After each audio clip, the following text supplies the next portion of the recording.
जोहार झारखंड। मुझे आशा है कि आप लोग सभी कुशल मंगल होंगे और अपनी फैमिली का अच्छे से ध्यान रखे होंगे। आज हम लोग बात करेंगे कि महात्मा गांधी ने हिंदू मुस्लिम भाई भाई क्यों कहा, इस नारा का क्या मतलब है। आज हम लोग डिटेल में चर्चा करेंगे। तो चलिए शुरू करते हैं बिना देरी के।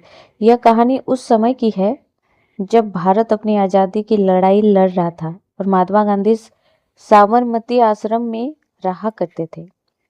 इस कहानी के जरिए हम समझेंगे कि उन्होंने भाई भाई का विचार क्यों दिया। तो चलिए शुरू करते हैं। कल्पना कीजिए एक पुराने और आलीशान घर की, जिसे हम लोग भारत कहते हैं। इस घर में दो बड़े भाई रहते हैं, एक हिंदू और एक मुसलमान। सदियों से वे एक साथ रहे, एक साथ खेले, एक साथ कूदे, एक साथ बड़े हुए। लेकिन तभी बाहर से एक अचानक चालाक सौदागर यानी अंग्रेज आया। उस सौदागर ने देखा कि जब तक ये दोनों भाई एक साथ हैं, वह इस घर पर कब्जा नहीं कर सकता। उसने बड़े भाई के कान में जाकर कहा, छोटा भाई तुम्हारा हिस्सा छीन लेगा।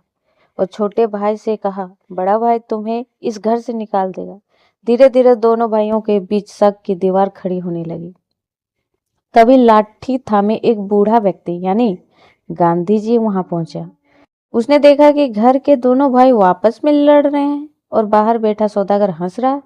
गांधी जी ने उन दोनों को पास बुलाया और एक छोटी सी बात कही, यह घर किसी एक का नहीं है, यह जमीन तुम दोनों की माँ का है। क्या तुमने कभी देखा है कि माँ अपनी एक आंख से प्यार करे और दूसरी से नफरत?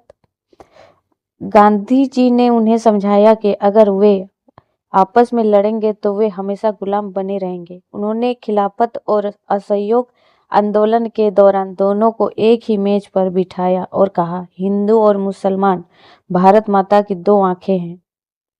कहानी का सबसे भावुक हिस्सा तब आता है जब देश के कुछ हिस्सों में दंगे भड़क उठे। लोग एक दूसरे के दुश्मन बन गए थे। उस समय बूढ़े गांधी सेना या हथियारों के साथ नहीं, बल्कि केवल अपनी लाठी और अटूट विश्वास के साथ दंगों के बीच पैदल चल पड़े। उन्होंने लोगों से कहा, अगर तुम एक दूसरे को मारना चाहते हो तो पहले मुझे मारो। उन्होंने उपवास रखा और प्रार्थना सभाओं में रघुपति राघव राजाराम पतित पावन सीताराम ईश्वर अल्लाह तेरो नाम गाना शुरू किया। यह दिखाना चाहते थे कि नाम अलग हो सकते हैं, लेकिन शांति का रास्ता एक ही है। गांधी जी ने हिंदू मुस्लिम भाई भाई इसलिए कहा क्योंकि वे जानते थे एकता ही शक्ति है। अकेले ना तो हिंदू अंग्रेजों को हरा सकते हैं, ना ही मुसलमान। दोनों समुदायों ने मिलकर इस देश को सींचा है और धर्म से पहले हम सब इंसान हैं। जैसे एक हाथ की उंगलियां अलग अलग होती है, लेकिन मुट्ठी बंद होने पर वे ताकत बन जाती है। गांधी जी चाहते थे कि भारत भी ऐसा ही एक ताकतवर देश बने। गांधी जी के जीवन की यह कहानी हमें आज भी मिलजुल कर रहने की प्रेरणा देती है। क्या आप गांधी जी के सत्य और अहिंसा के किसी और किस्से के बारे में सुनना चाहते हैं? अगर हाँ तो चलिए शुरू करते हैं। गांधी जी के जीवन में सत्य और अहिंसा मात्र शब्द नहीं थे, बल्कि उनकी पूरी जीवन शैली का आधार थे। उनके अनुसार सत्य ही ईश्वर है और अहिंसा ही उस ईश्वर तक पहुंचने का एकमात्र मार्ग है। उनके जीवन से जुड़ी यह छोटी सी कहानी उनके सिद्धांतों को बहुत खूबसूरती से समझाती है। एक बार साबरमती आश्रम में एक ऐसी घटना घटी जिसने आश्रम वासियों को दुविधा में डाल दिया। आश्रम के बगीचे में एक बछड़ा बहुत बीमार था।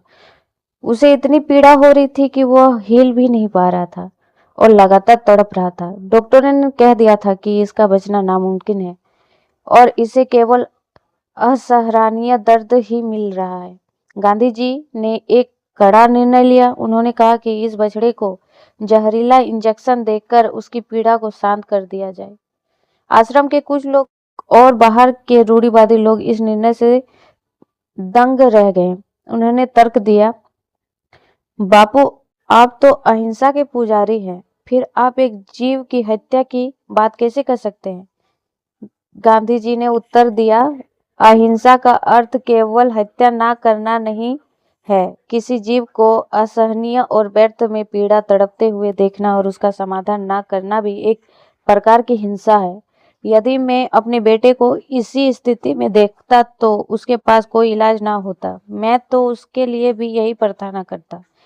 इस बछड़े को दर्द से मुक्ति दिलाना ही समय सबसे बड़ी अहिंसा है। इस घटना से गांधी जी ने सिखाया कि अहिंसा का अर्थ डरपोक होना या निष्क्रिय रहना नहीं है, बल्कि प्रेम और करुणा के साथ ही निर्णय लेना है। गांधी जी का मानना था कि सत्य पर टिके रहने के लिए बहुत साहस चाहिए। उन्होंने अपनी आत्मकथा का नाम भी सत्य के प्रयोग रखा। उनके लिए सत्य के दो रूप थे। एक सापेक्ष सत्य, जो अपनी गलती को स्वीकार करना और उससे सुधारना।